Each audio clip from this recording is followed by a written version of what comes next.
ابو شہاب نے بیان کیا، ان سے خالد حذا نے، ان سے حفصہ بنت سیرین نے، اور ان سے ام عطیہ رضی اللہ تعالی عنہا نے کہ نصیبہ نامی ایک انصاری عورت کے ہاں کسی نے ایک بکری بھیجی۔ یہ نصیبہ نامی انصاری عورت خود ام عطیہ ہی کا نام ہے۔ اس بکری کا گوشت انہوں نے حضرت عائشہ رضی اللہ تعالی عنہا کے یہاں بھی بھیج دیا۔ پھر نبی کریم صلی اللہ علیہ وآلہ وسلم نے ان سے دریافت کیا کہ تمہارے پاس کھانے کو کوئی چیز ہے؟ عائشہ رضی اللہ تعالی عنہا نے کہا کہ اور تو کوئی چیز نہیں، البتہ اس بکری کا گوشت جو نصیبہ نے بھیجا تھا وہ موجود ہے۔ اس پر رسول اللہ صلی اللہ علیہ وآلہ وسلم نے فرمایا کہ وہی لاؤ، اب اس کا کھانا درست ہو گیا۔ صحیح بخاری حدیث نمبر 1446۔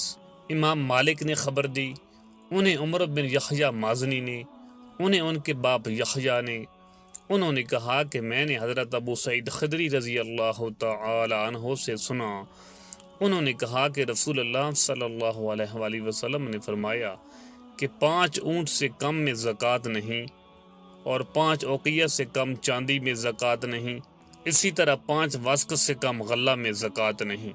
صحیح بخاری حدیث نمبر 1447۔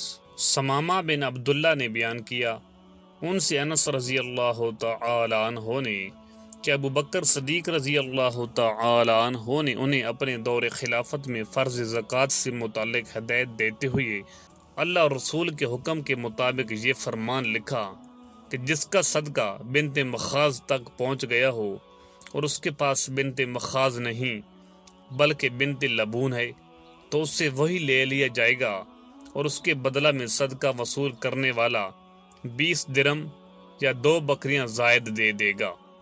اگر اس کے پاس بنت مخاض نہیں ہے بلکہ ابن لبون ہے تو یہ ابن لبون ہی لے لیا جائے گا، اور اس صورت میں کچھ نہیں دیا جائے گا، وہ مادہ یا نر اونٹ جو تیسرے سال میں لگا ہو۔ صحیح بخاری حدیث نمبر 1448۔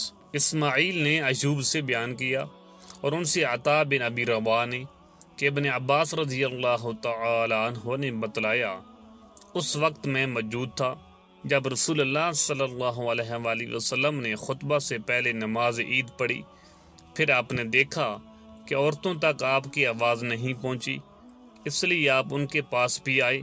آپ کے ساتھ بلال رضی اللہ تعالی عنہ تھے جو اپنا کپڑا پھیلائے ہوئے تھے۔ آپ نے عورتوں کو واز سنایا اور ان سے صدقہ کرنے کے لیے فرمایا، اور عورتیں اپنا صدقہ بلال رضی اللہ تعالی عنہ کے کپڑے میں ڈالنے لگیں۔ یہ کہتے وقت ایوب نے اپنے کان اور گلے کی طرف اشارہ کیا۔ صحیح بخاری حدیث نمبر 1449۔